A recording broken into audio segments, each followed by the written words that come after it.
Astaghfirullah. Assalamualaikum warahmatullahi wabarakatuh.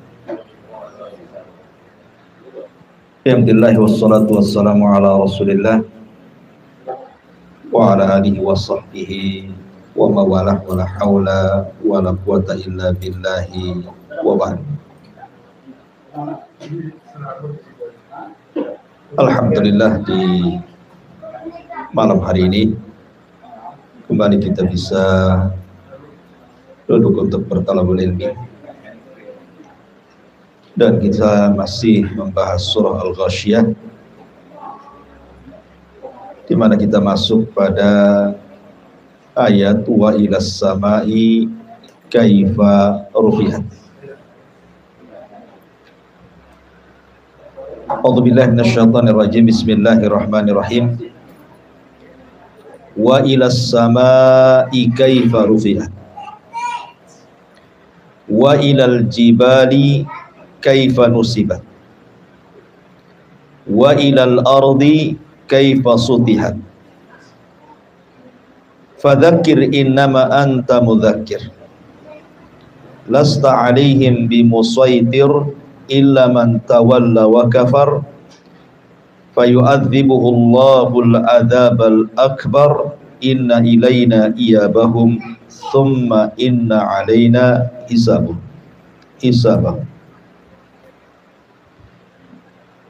Wa ilas sama kaifa rufi'at,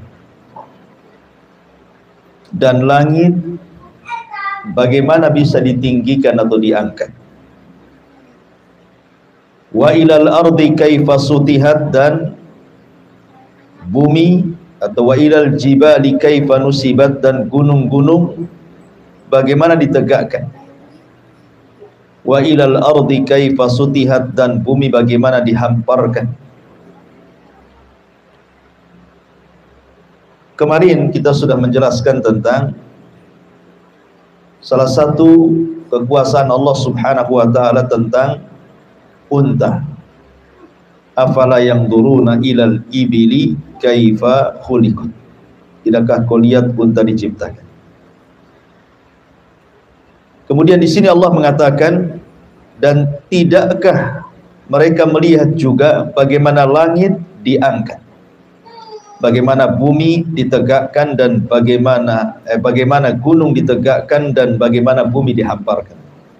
Di sini ada 4 kalimat: unta, kemudian langit, kemudian gunung, kemudian bumi.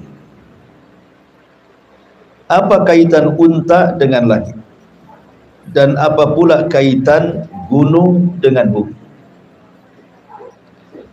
Tentu ada maksudnya ketika Allah Subhanahu wa taala menyebutkan unta kemudian setelahnya langit, dan menyebutkan gunung kemudian setelahnya bumi. Unta dengan langit itu ada kaitan. Kaitannya apa? Dengan para musafirin, orang-orang yang safar. Unta itu kan digunakan untuk safar kala itu, karena di zaman itu kan belum ada kendaraan, belum ada mobil, belum ada kereta, apalagi pesawat ya. Paling jauh orang itu kalau ingin melakukan safar pasti pakai unta, karena kuda tidak mungkin jaraknya jauh. Kemudian dihubungkan dengan langit karena langit itu kompasnya. Maksudnya di sini bintang-bintang yang ada di langit itu jadi kompas itu. Karena dulu itu penunjuk jalan cuma 2. Kalau malam melihat bintang, kalau siang melihat gunung. Itu saja. Jadi ketika kemudian unta ini digandengkan dengan langit, maknanya ini cerita tentang safar. Bahwa orang ketika safar itu menggunakan unta, kemudian penunjuk arahnya adalah langit dengan melihat bintang-bintang. Karena bintang itu difungsikan salah satunya bukan untuk menghias langit saja, bukan untuk melempar setan saja, tetapi juga untuk memberikan kompas bagi orang yang sedang safar. Adapun kaitan gunung dengan bumi, justru sebaliknya, ini bicara tentang orang mukim. Karena manusia itu cuma 2 kondisi saja. Kalau tidak safar, mukim. Kan manusia cuma 2 ya. Safar mukim. Antum nggak kemana-mana, tinggal di Batam, atau antum pergi dari Batam. Manusia cuma dua kondisi ini, safar, mukim. Lah ketika Allah Subhanahu wa taala bicara tentang gunung dan bumi, berarti ini bicara tentang mukim. Kenapa demikian? Karena gunung itu adalah salah satu tempat rizki bagi manusia. Gunung itu salah satu tempat rizki bagi manusia. Di situ ada madu, tawon-tawon kan itu. Di situ ada buah-buahan, di situ ada tumbuh-tumbuhan. Kemudian ketika digabungkan dengan bumi, karena yang menjadikan bumi tidak bergerak itu adalah gunung. Kalau tidak ada gunung, bumi tidak akan stabil, maka akan gempa di mana-mana. Makanya orang yang tinggal di bumi, kenapa kemudian mereka bisa berjalan dengan stabil? Bangun rumah pun tidak roboh. Kemudian juga kita bisa makan dengan tenang, minum dengan tenang. Bahkan orang mati pun bisa dikubur. Itu tidak lain karena ada hubung kait antara gunung dan bumi, di mana gunung itu menjadi pasak masalahnya, yang menjadikan bumi itu tenang, bisa dilewati dengan tenang. Baik, kita masuk pada ayat wa ilas samai kaifa rufi'at. Dan tidakkah mereka melihat bagaimana langit itu diangkat atau ditinggikan? Ma'asyiral muslimin yang dimuliakan Allah Subhanahu wa taala, langit itu adalah salah satu makhluk Allah Subhanahu wa taala yang paling besar. Tentu di sana ada makhluk yang jauh lebih besar dari langit seperti arasy, kemudian kursi gitu ya. Tapi kalau dibandingkan dengan bumi, maka langit itu berlipat-lipat besarnya. Sampai-sampai Nabi SAW ketika membandingkan besarnya bumi dengan langit itu seperti apa? Seperti cincin yang dilempar ke padang pasir. Padang pasir itu langitnya, cincin itu bumi. Lah, dengan mengetahui bahwa langit itu sebesar itu, ini menunjukkan bahwa langit itu yadullu ala qudratillahi azza wa jalla. Bahwa ini menunjukkan tentang kuasa Allah. Allah berkuasa menciptakan makhluk yang sangat besar. Bukan hanya satu lapis, tetapi sampai 7 lapis langit. Ma'asyiral muslimin yang dimuliakan Allah Subhanahu wa taala. Belum lagi kalau kita melihat beberapa ayat dalam Al-Quran yang bercerita tentang langit, dan ini menunjukkan tentang apa namanya, al-i'jaz namanya, i'jazul Quran, keajaiban Al-Quran. I'jaz itu diambil dari ajiza, artinya lemah, di mana orang tidak sanggup melakukannya, maka disebut i'jaz, ya, kehebatan langit, di mana tidak bisa orang itu menciptakan langit. Dan ini juga menyindir siapa? Tuhan-Tuhan yang disembah, karena ini kan khitabnya di zaman Nabi SAW, dan ini kan ayat Makkiyah. Ayat Makkiyah itu artinya khitabnya kepada orang-orang musyrik yang ada di Arab Jahiliyah, yang menyembah Lata, Uzza, Manat, Hubal, dan yang lain sebagainya. Mungkinkah Tuhan-Tuhan kalian seperti Lata, Uzza, Manat, Hubal sanggup untuk meninggikan langit? Jangan cerita menciptakan, meninggikan saja. Karena langit ini berbentuk bangunan. Artinya bangunan itu tidak mungkin ngambang kecuali ada tiangnya. Kan nggak mungkin orang ngedak, kok nggak ada tiangnya, kak roboh tuh dak-dakan. Jangankan yang nggak ada tiangnya, yang ada tiangnya saja kalau tidak kokoh itu roboh tuh bangunan. Sementara Allah mengatakan dalam ayat yang lain, Allahul ladzi rafa'as samawati bi ghairi amadin tarawna. Allah yang mengangkat langit-langit itu tanpa tiang. Jadi Allah Subhanahu wa taala ingin katakan kepada kita, lihat bagaimana Allah bangun langit sekokoh itu di atas, kok tidak ada tiang yang menyanggahnya. Bagaimana kemudian Langit itu bisa ngambang di awang-awang sana ya, di langit itu, dan tidak roboh menimpa bumi. Ini kuasa siapa gitu maksudnya, kalau bukan Allah subhanahu wa ta'ala yang berkuasa. Makanya kalau kita melihat tentang i'jaz, kehebatan-kehebatan langit dalam Al-Quran, pertama, langit ini sesuatu yang sangat tinggi, pandangan manusia tidak sanggup menembusnya. Adapun yang kita lihat di langit yang berwarna merah ataupun berwarna putih ataupun hitam, itu hanya awan, masih jauh ke langit. Artinya kita ini lemah, melihat langit saja tidak bisa, hanya sekedar melihat awan-awan yang jauh jaraknya antara awan itu dengan langit. Dan kita yakin bahwa langit itu ada ya. Kemudian yang kedua, kemudian Allah mengatakan banainah, kami bangun langit itu. Bangunannya saja sudah merupakan i'jaz, kehebatan. Kehebatan Al-Quran menjelaskan qudratullah, kemampuan Allah mampu menciptakan makhluk sebesar itu dengan 7 lapisnya gitu. Kemudian juga raf'uha, bagaimana bisa langit diangkat, sebagaimana Allah mengatakan di sini, wa ilas sama'i kaifa rufiat, bagaimana langit bisa diangkat kemudian tanpa tiang lagi. Kalau ini bukan karena kuasa Allah subhanahu wa ta'ala. Belum lagi cerita zinatuha, bagaimana hiasan-hiasan langit dari bintang-bintang gitu ya. Rasanya indah kalau kita melihat ke langit ketika langit bertaburan bintang itu. Dan ini juga termasuk i'jaz ya, kehebatan langit yang dijelaskan di dalam Al-Quran, dan itu semua kuasa Allah.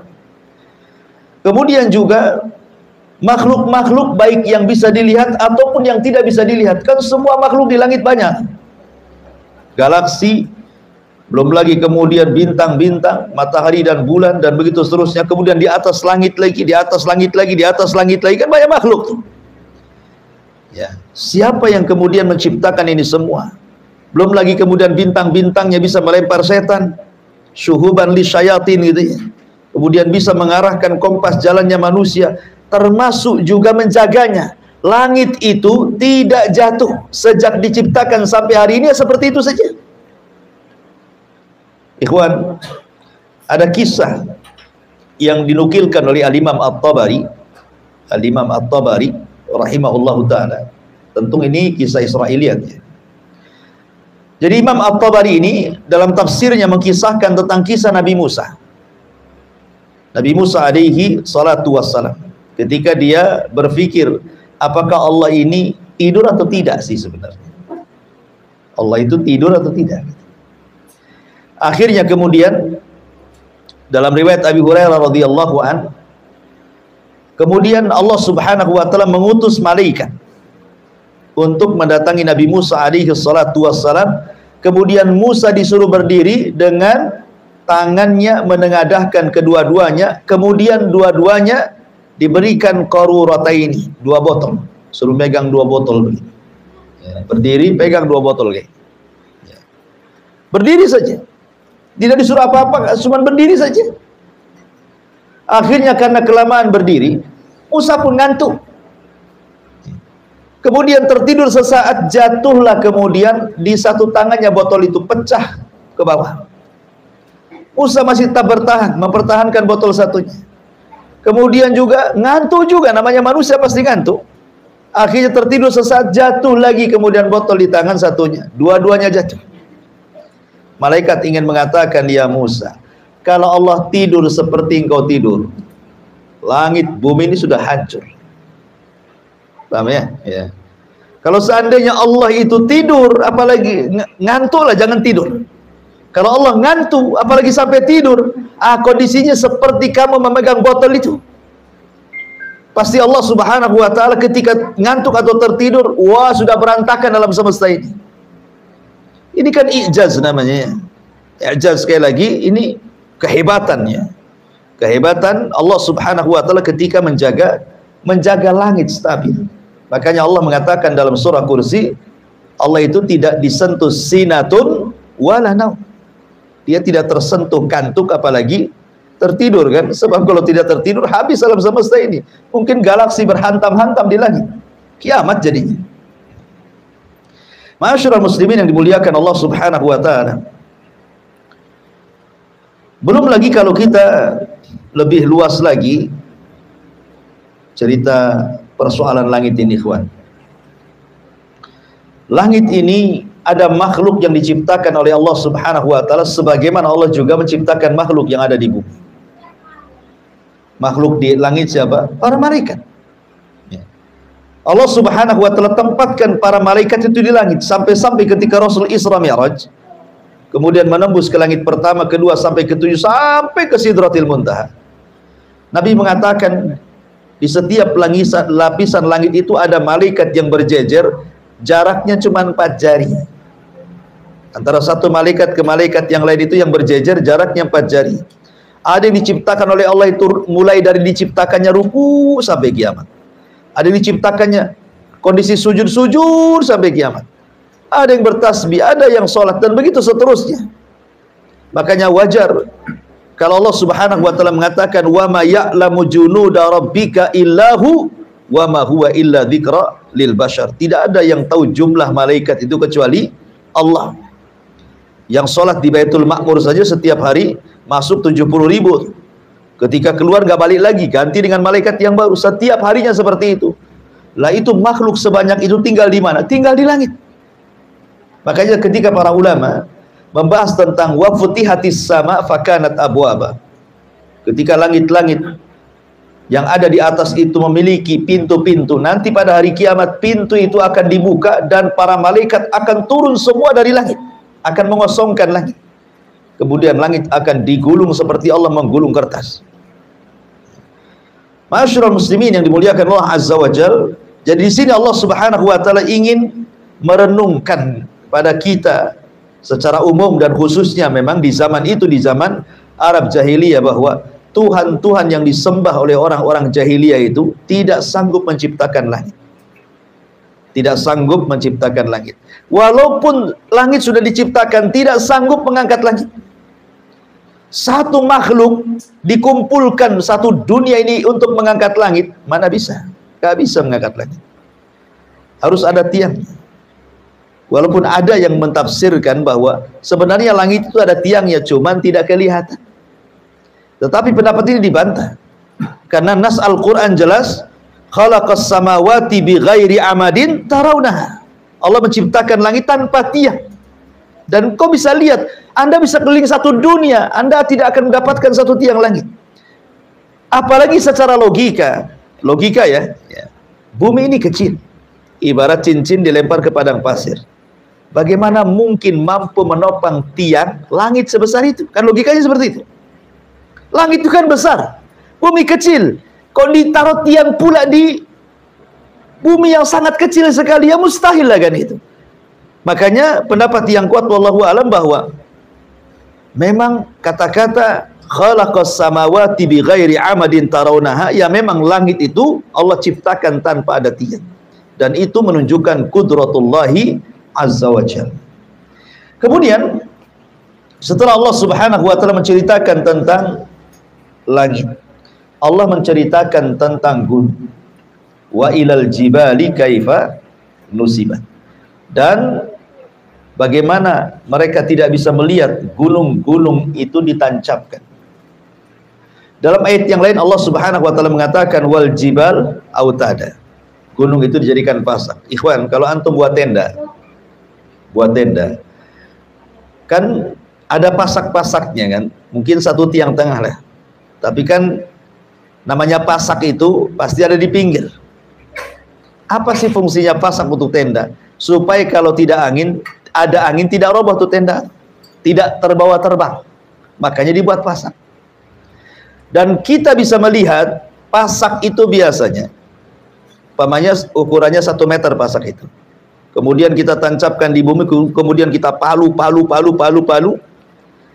Pertanyaannya, lebih banyak yang masuk ke bumi ataukah lebih banyak yang muncul di atas bumi? Pasak.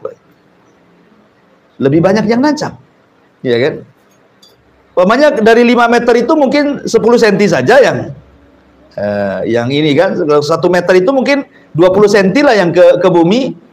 Lebih banyak masuk ke bumi supaya pasak itu kokoh kan begitu ya. Sebab kalau hanya sedikit saja nancapnya di bumi, diikat ya kecabutlah pasak itu. Logikanya kan gitu pasak itu. Pasak itu harus lebih panjang yang masuk ke bumi dibandingkan yang keluar dari bumi. Lah gunung itu Allah Subhanahu wa taala mengatakan ketika wal jibal autada. Allah tidak hendak membicarakan gunung yang menjulang ke langit, tetapi Allah sedang membicarakan gunung yang menembus ke dalam bumi, gitu maksudnya. Jadi gunung yang menembus ke dalam bumi itu jauh lebih panjang dibandingkan gunung yang menjulang ke langit. Gunung apa yang paling besar coba? Himalaya. Ya, itu berapa kilo kan ke atas gunung itu? Berarti yang nancap ke dalam bumi itu jauh lebih panjang lagi, lebih dalam lagi dibandingkan yang naik ke atas, gitu maksudnya ya, yang di ada permukaan bumi. Karena Allah istilahkan bumi itu adalah pasak, berarti yang masuk ke dalam bumi jauh lebih panjang dibandingkan yang naik ke atas bumi, gitu maksudnya. Bayangkan Allah Subhanahu wa taala menciptakan gunung, kemudian ditancapkan dalam-dalam ke dalam bumi, kemudian dimunculkan sedikit ke atas bumi, sampai kemudian di dalam bumi diikat oleh Allah Subhanahu wa taala, dan yang memegang ikatannya adalah para malaikat yang ada di bawah bumi, yang disebut dengan malakul jabal. Sebagaimana ketika Nabi SAW pulang dari Taif, dilempari oleh penduduk Taif kan, kemudian datang Jibril dengan 2 malaikat gunung.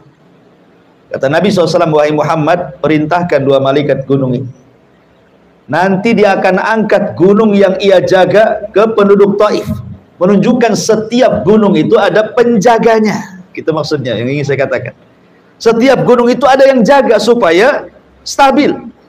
Kalau Allah Subhanahu wa taala mau menggempakan bumi, maka Allah akan perintahkan malaikat yang di dalam bumi itu, yang memegang ujung daripada gunung itu, tinggal kemudian dicabut saja atau digempa-gempakan kan gitu. Terjadilah lini dan gempa.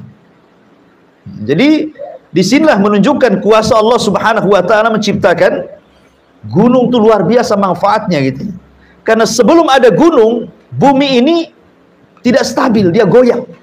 Sebelum ada gunung itu, bumi ini tidak stabil, goyang, gempa lini gitu ya.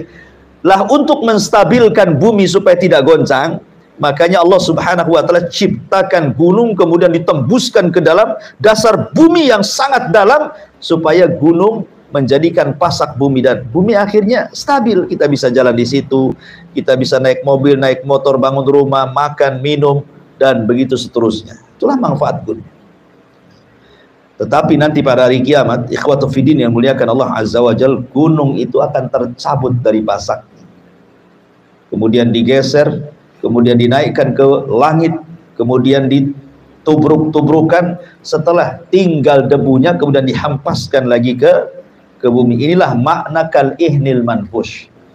Gunung itu seperti kapas yang berterbangan, yang nggak ada lagi beratnya. Kapas itu kan nggak ada beratnya ya. Kalau sudah ditiup angin ya terserah dia mau kemana. Ah, itulah gunung, sudah nggak ada lagi bebannya, nggak ada lagi bobotnya itu. Kalau sudah hancur jadi debu ya seperti kapas jadinya, terbang ke sana kemari. Baik, masyarul muslimin yang dimuliakan Allah Subhanahu wa taala. Lah gunung ini Allah Subhanahu wa taala katakan dan kepada gunung kaifa nusibat. Nusibat itu artinya ditancapkan dengan kokoh. Kita bisa melihat ada gunung itu yang bentuknya memang begini, tapi ada gunung itu yang kadang-kadang ada kayak bukit terjal gitu, lurus saja. Saking tingginya, anehnya, kenapa dia tidak roboh menimpa manusia? Ya, kenapa tidak roboh gunung itu? Itulah Allah Subhanahu wa taala kokohkan penciptaannya. Itulah makna nusibah, ya kan? Dikokohkan sehingga gunung itu tidak menimpa manusia. Ya kalau terjadi longsor ya, tapi kan kita bisa ada gunung itu yang berdiri gini kan, tapi juga tidak tumbang dia. Ya, itulah kuasa Allah Subhanahu wa taala, sehingga kemudian gunung itu tidak ditumbangkan, apalagi sampai mengorbankan manusia. Kemudian setelah cerita gunung, baru kemudian Allah Subhanahu wa taala cerita bumi. Ma'asyiral muslimin yang dimuliakan Allah Subhanahu wa taala. Kalau kita bicara tentang bumi, bumi adalah makhluk yang kita pijak, ini adalah bumi. Di sini Allah Subhanahu wa taala mengatakan, tidakkah mereka melihat bagaimana bumi dihamparkan? Terjadi perbedaan pendapat tentang bentuk bumi di kalangan para ulama. Bumi ini apakah terhampar seperti umpamanya ini kertas? Apakah bumi itu seperti kertas seperti ini? Ya. Karena ayat Al-Quran mengatakan nanti pada hari kiamat gunung itu akan dilipat seperti lipatan. Ada juga yang mengatakan bahwa bumi itu pertama ada yang mengatakan mukarrah. Mukarrah itu seperti bola, artinya bulat. Seperti matahari bulan itu kan memang bulat ya, mukarrah gitu ya. Tapi ada juga yang mengatakan bahwa bumi itu tidak bulat. Maksudnya tidak bulat seperti bulatnya bola, tetapi dia bulat seperti bulatnya telur. Antum tahu telur kan? Telur ini kan kalau kita perhatikan kan sebelah sini besar, ujung sebelah sini besar, ujung sebelah sini kecil. Kan telur kan nggak seperti bola kan? Kalau bola kan bulat semua ya, ujung dengan ujung sama kan? Kalau telur kan tidak, bulatannya lonjongnya itu. Nah, jadi di sini biasanya begini, nanti sebelah sini besar, ujung sini kecil. Apa manfaatnya di sini? Ada yang mengatakan bahwa karena ini cerita tentang masalah iklim, ya. Jadi orang-orang yang tinggal di ujung bumi yang bulatannya kecil, maka waktunya sangat cepat. Waktunya sangat cepat. Dan matahari biasanya ataupun siangnya itu lebih banyak dibandingkan malamnya. Ya, seperti di Eropa sana kan begitu ya umumnya. Ya.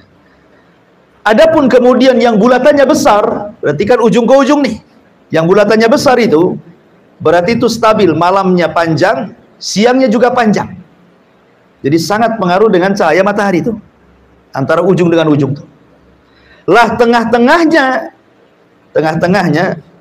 itulah diletakkan Jazirah Arab. Jadi Arab itu ada di tengah-tengah tuh. Antara bumi yang bulatannya besar dengan bumi yang bulatannya kecil. Dan itu disebutkan oleh Al-Imam Ibnu Khaldun rahimahullah ta'ala. Ketika bicara tentang bumi ini ada 7 iklim. Jadi ada 3 sebelah barat dan 3 sebelah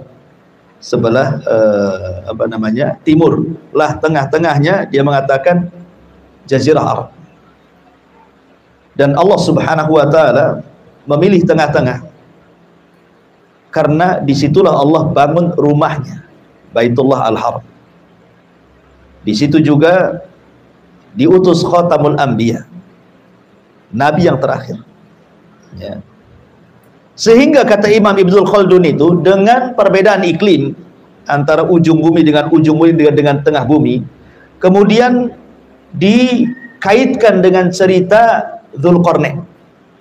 Cerita Dzulqarnain. Ikhwan, cerita Dzulqarnain ini rihlah ke beberapa arah, ya kan?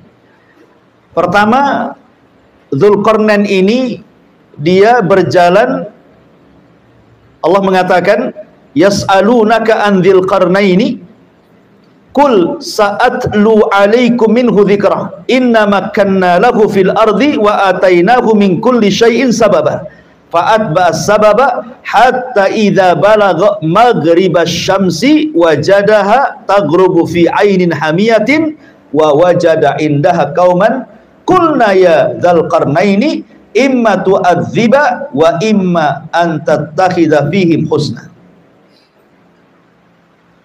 Di sini Allah mengatakan bahwa Dzulqarnain ini pertama perjalanannya mengarah ke barat dulu. Maghriba Syamsi, tempat terbenamnya matahari. Berarti tempat terbenam matahari mana? Sebelah barat. Itu kan perjalanan Dzulqarnain yang pertama ke sebelah barat dulu. Lah Dzulqarnain di situ di sebelah barat itu Allah mengatakan mendapatkan sekelompok manusia di mana dikatakan kepada Dzulqarnain, wahai Dzulqarnain, kata tentara Dzulqarnain ini, kamu boleh menyiksa atau boleh berbuat kebaikan terhadap mereka.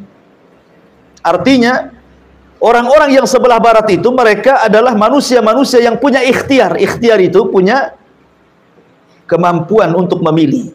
Karena di sini kan Dzulqarnain dikatakan boleh kau mengadab mereka atau boleh kau berbuat baik kepada mereka. Artinya karena kaum yang sebelah barat ini, dia punya pilihan kepada dirinya sendiri, mau beriman atau kufur. Itu maksudnya.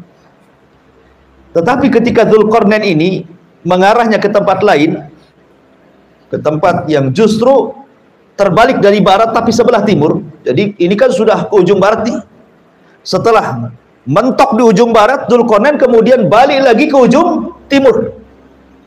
Makanya Allah mengatakan hatta idza balagha matla'is syamsi, ketika Dzulqarnain sampai menempuh ke tempat terbitnya matahari. Di mana terbitnya matahari? Sebelah timur.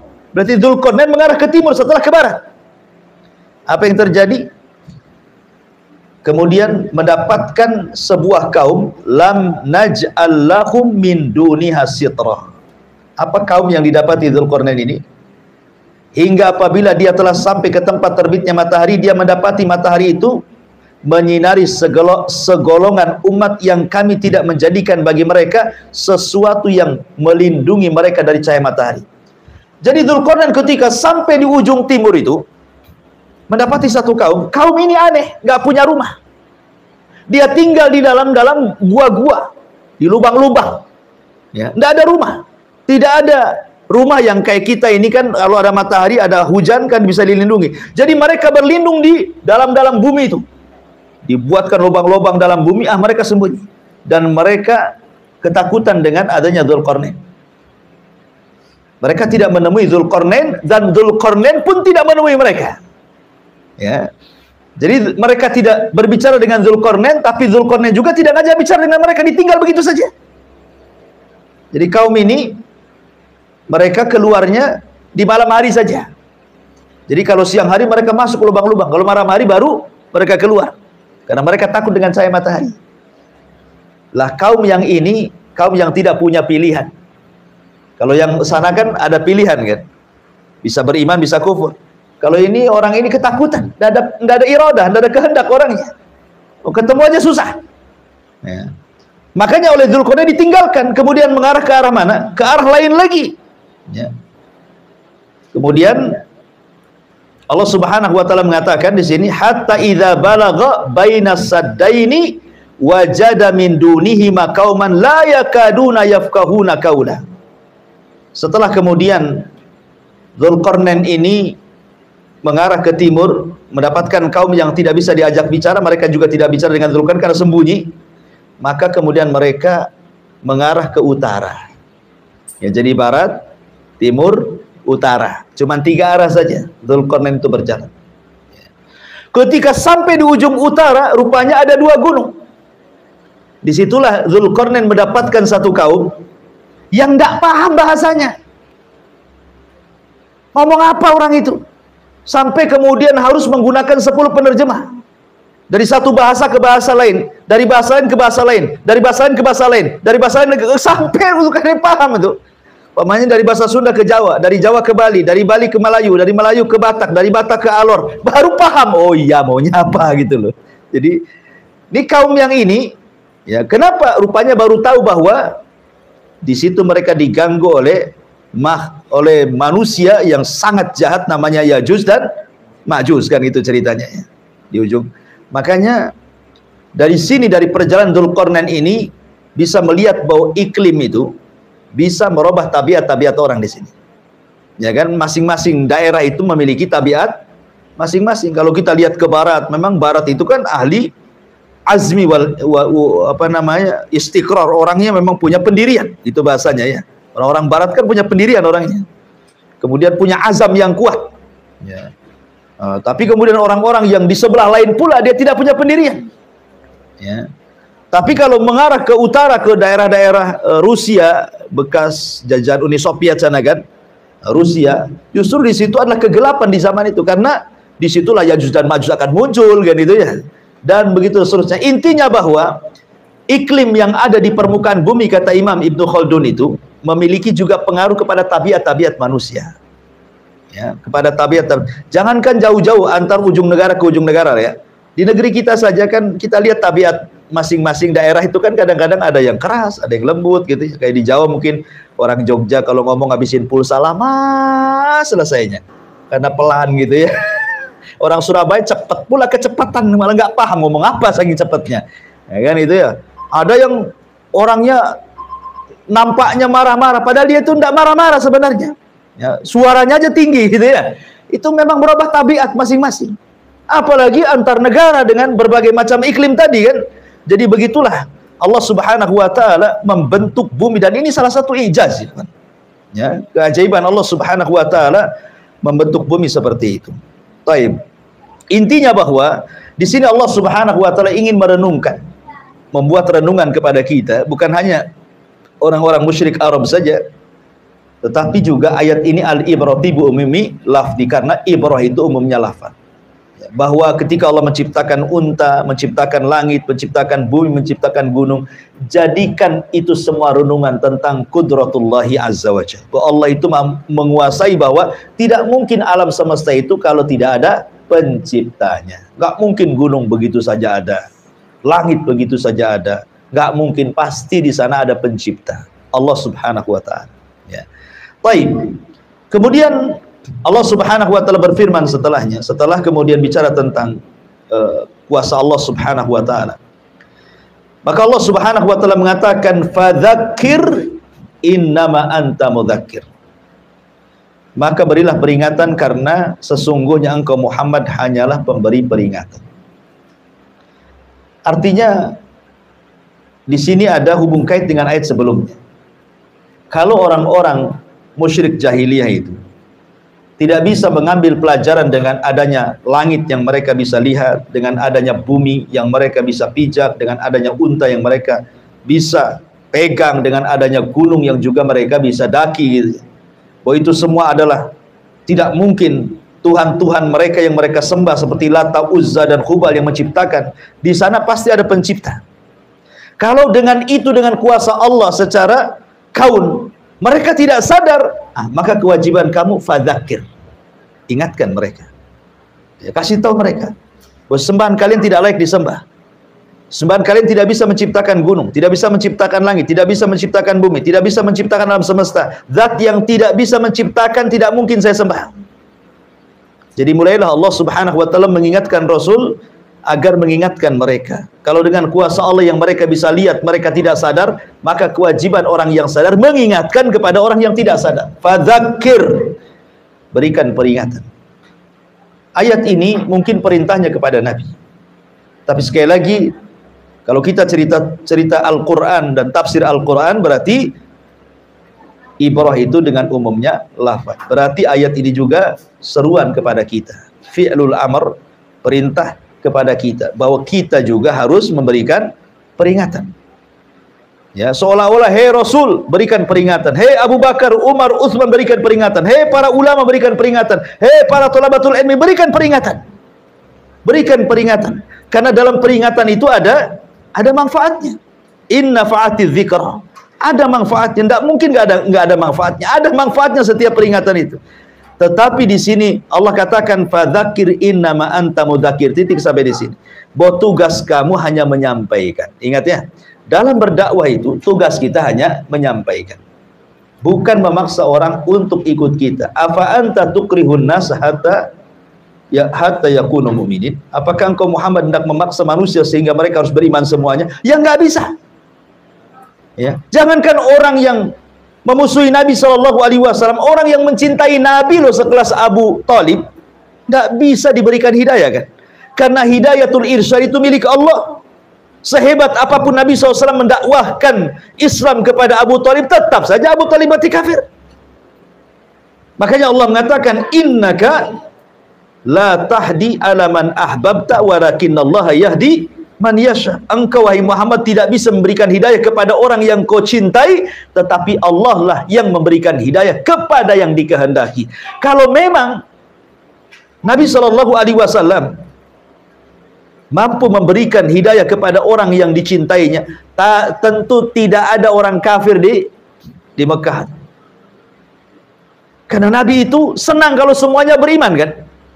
Tetapi tidak semua yang dicintai Rasul beriman. Apalagi yang tidak disukai Nabi. Yang disukai Nabi saja tidak beriman, seperti Abu Thalib gitu ya. Apalagi yang lainnya. Makanya kenapa Allah mengatakan kepada Rasulullah, fadzakir innama anta mudzakir. Berikan peringatan ya Muhammad, tetapi engkau ini hanya sekedar menyampaikan saja, bukan memaksa manusia ya. Ma'asyiral muslimin yang dimuliakan Allah Subhanahu wa taala.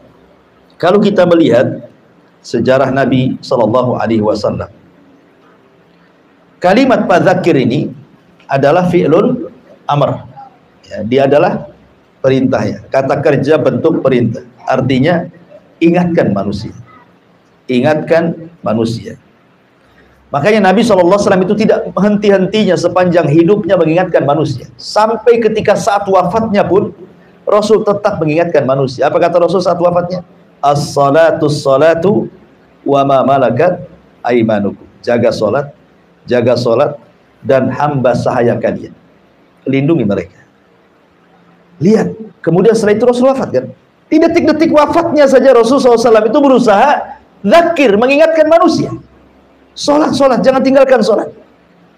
Ya. Karena Nabi SAW memang diperintah Allah untuk terus memberikan peringatan kepada manusia. Makanya kalau kita lihat di permulaan dakwah Nabi SAW, tidak semua orang-orang kafir Quraisy itu menerima dakwah Nabi. Yang ada kebanyakan justru menolak. Dan yang masuk ke dalam Islam itu justru orang-orang lemah kan. Orang-orang kuatnya menolak.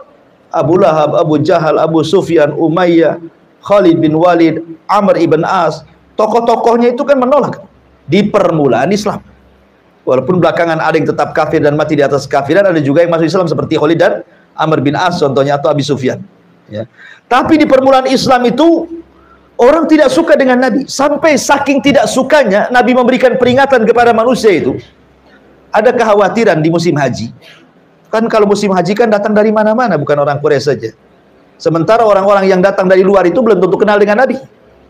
Akhirnya diisukanlah. Ada orang-orang yang ditempatkan di perbatasan. Setiap ada orang yang datang dari kabilah-kabilah yang jauh masuk ke Mekah, dikasih tahu. Nah, kau boleh haji, kau boleh umroh, tapi hati-hati. Di sini ada tukang sihir. Namanya Muhammad. Kalau kau dengar ucapannya pasti kau kena sihir gitu. Pokoknya dijelek-jelekan lah kan itu ya. Kena pula kepada seorang sahabat namanya Tufail ibn Amr ad-Dausi. Ini tokohnya kabilah Daus yang ada di Yaman. Dia datang hendak haji. Kemudian dihadang sama utusannya Abu Jahal ini. Tufail, kamu jangan masuk ke Mekah kecuali telingamu harus diletakkan kain kapas. Supaya apa kata Tufail? Karena nanti ketika kau tawaf, di sana kau akan dapati orang tukang sihir. Ya. Nanti kalau kau dengar ucapannya pasti kau terpengaruh. Pokoknya dijelek-jelekan. Tufail bin Amr ad-Dausi ini orang baru datang dari Yaman, dari suku Daus, ingin haji. Tahu-tahu dihabarkan seperti itu ya khawatir juga kan. Mau tidak mau diletakkan juga kapas dari telinga supaya jangan dengar. Tawaflah dia. Rupanya saat tawaf dia melihat kok ada orang kok aneh ibadahnya. Maksudnya Nabi SAW. Dia sholat di belakang Ka'bah. Kemudian Tufail mengatakan ya kepada dirinya, wahai Tufail, engkau ini seorang pujangga, seorang penyair ya. Apa salahnya saya dengarkan ucapan orang itu? Kan saya bisa membeda-bedakan apakah yang diucapkan dia itu syair, apa yang diucapkan itu adalah kahin, dukun, mantra-mantra, ataukah yang diucapkan itu apa bahasa apa. Saya kan orang cerdas. Ngapain sampai kapas-kapas katanya? Dilempar kapasnya. Akhirnya dia memberanikan diri mendekati Nabi SAW yang sedang sholat. Didengerin apa yang diucapkan Rasul. Dia orang cerdas. Dia mengatakan, subhanallah, ini bukan ucapan biasa ini. Dengan bahasa yang luar. Karena kan di zaman itu kan Nabi SAW diutus kepada umat yang membanggakan bahasa. Ya. Banyak para pujangga-pujangga yang lahir, para penyair-penyair hebat gitu ya. Jadi ketika mendengar Nabi sholat baca Quran, tertarik dia. Akhirnya setelah tertarik menunggu Rasul selesai sholat, datang dengan Rasul, ngobrol, kemudian Nabi membacakan beberapa ayat Al-Quran, hidayah masuk Islam dia. Subhanallah. Walaupun orang-orang Quraisy itu berusaha untuk menghalang-halangi dia, suruh pakai kapas lah, suruh disumpah lah telinganya. Kalau hidayah itu sudah dianugerahkan Allah, satu dunia menghalangi tidak akan bisa. Buktinya Tufail masuk Islam. Tufail masuk Islam dia, ya kan? Ma'asyiral muslimin yang dimuliakan Allah Subhanahu wa taala. Maka kalimat fadzakir, dzakir ini maksudnya memberikan peringatan kepada siapa? Dan apa yang diberikan peringatan? Tentu memberikan peringatan adalah kepada manusia yang menyimpang. Dan peringatan itu adalah Al-Quranul Karim. Rasul memberikan peringatan dengan Al-Quran. Makanya Allah Subhanahu wa taala mengatakan dzakir bil Qur'ani man yakhafu wa'id. Dan itu ya, berikan peringatan dengan Al-Quran kepada orang yang takut ancaman. Jadi kalau antum berdakwah, dakwahkan Al-Quran, itulah peringatan. Jadi kalau berdakwah tidak ada dalilnya, ini dakwah apa ini? Nabi itu kalau berdakwah sedikit-sedikit bacakan Quran, sedikit-sedikit bacaan Quran, ya. Bacakan hadis Nabi sendiri yang diwahyukan kepada dia. Itulah justru yang dikatakan fadzakir, itulah alat fadzakir. Alat fadzakir adalah Al-Quran dan Sunnah. Kalau kita hendak memberikan peringatan, peringatkan apa yang diperingatkan Al-Quran, peringatkan apa yang diperingatkan dalam hadis Nabi SAW. Dan yang pertama kali diperingatkan oleh Rasul kepada orang-orang kafir adalah masalah tauhid. Masalah tauhid. Kemudian masalah-masalah akidah-akidah yang lainnya tentang kehidupan setelah kematian. Kemudian tentang padang mahsyar sampai kepada balasan antara surga dan neraka. Itulah yang harus kita sampaikan kepada manusia tentang akidah dan tauhid. Makanya kenapa kemudian seluruh para nabi dan rasul, inilah dakwah yang pertama kali disampaikan kepada umat, tauhid, sebelum yang lainnya.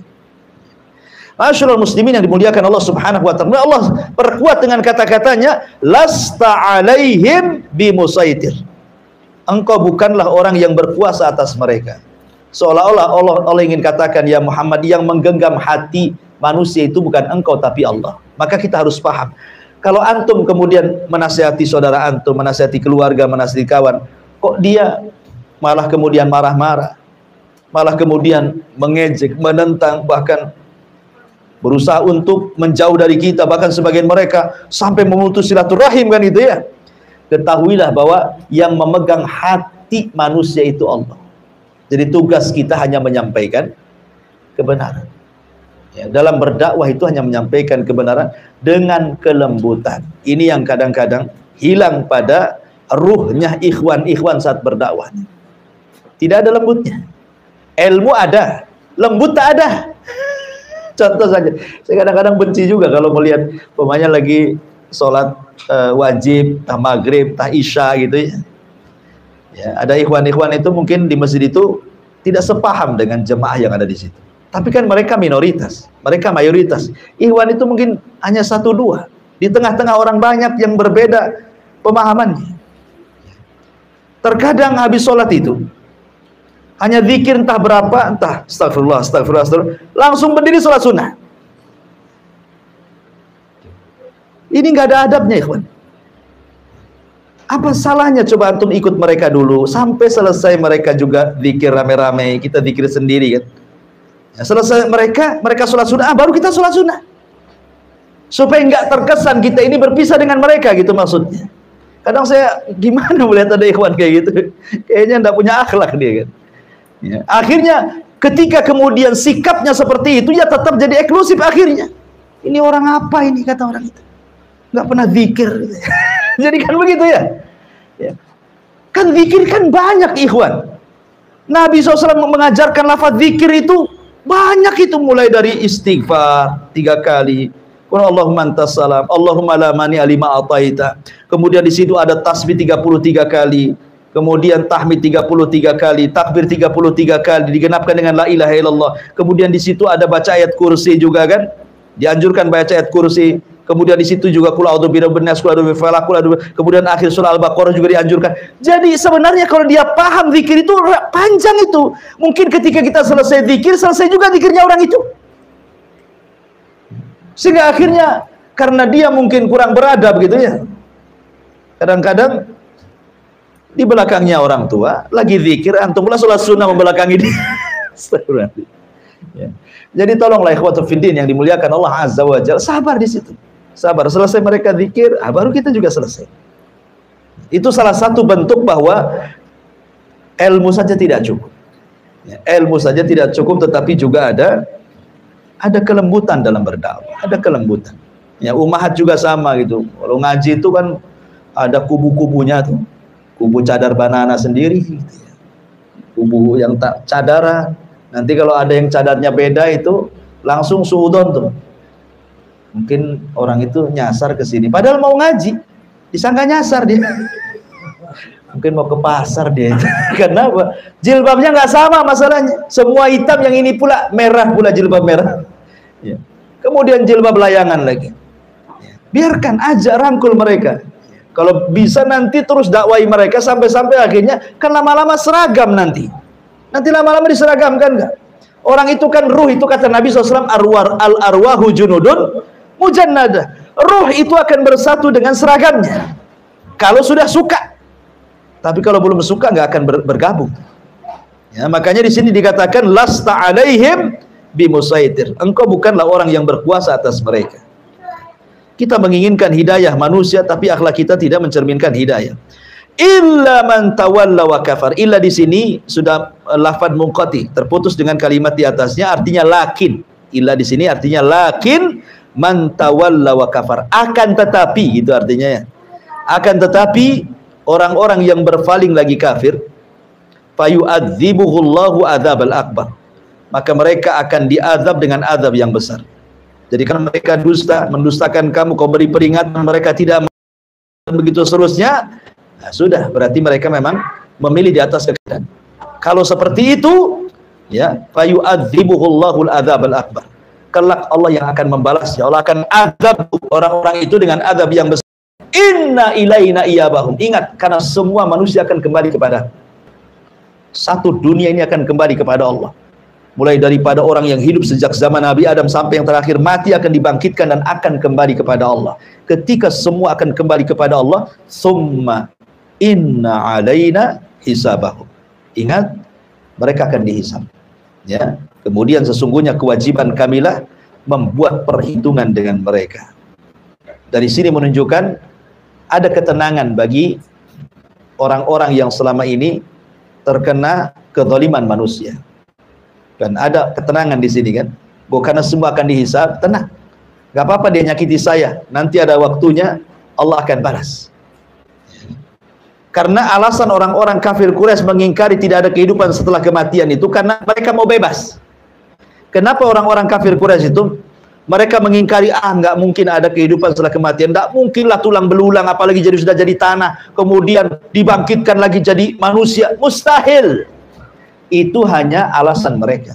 Sebenarnya mereka itu pengen bebas, pengen maksiat sebebas-bebasnya, supaya yang mabuk tidak dihisab, supaya yang zina tidak dihisab, supaya membunuh tidak dihisab, semua yang zalim tidak dihisab. Makanya mereka itu pengen bebas dengan cara mengingkari tidak ada kehidupan setelah kematian. Ya, maka Allah katakan, "Tsumma inna alaina hisabahum." Ingat, semua akan dihisab. Sebab kalau tidak ada hisab, tidak ada keadilan. Kasihan orang yang dizolimi, asli dizolimi saja kan, dia tidak bisa membalas. Ya. Kasihan orang yang disakiti, asli disakiti tidak bisa membalas gitu kan. Tapi Allah Maha Adil. Di dunia dia tidak bisa membalas. Tapi Allah Subhanahu wa taala, innahum yakiduna kaida wa akidu kaida. Famahilil kafirina amhilhum ruwaida. Ya. Terkadang Allah membiarkan mereka menyakiti, berbuat zalim, bermaksiat, tapi ingat, ini adalah istidraj saja. Sampai pada waktunya mereka pun akan diazab oleh Allah Subhanahu wa taala, imma disegerakan di dunia atau diakhirkan di akhirat. Wallahu alam. Sampai di sini selesai pembahasan surah Al-Ghasyiyah, dan insyaallah kita akan masuk pada surat selanjutnya. Baik, sampai di sini. Ada yang bertanya silakan.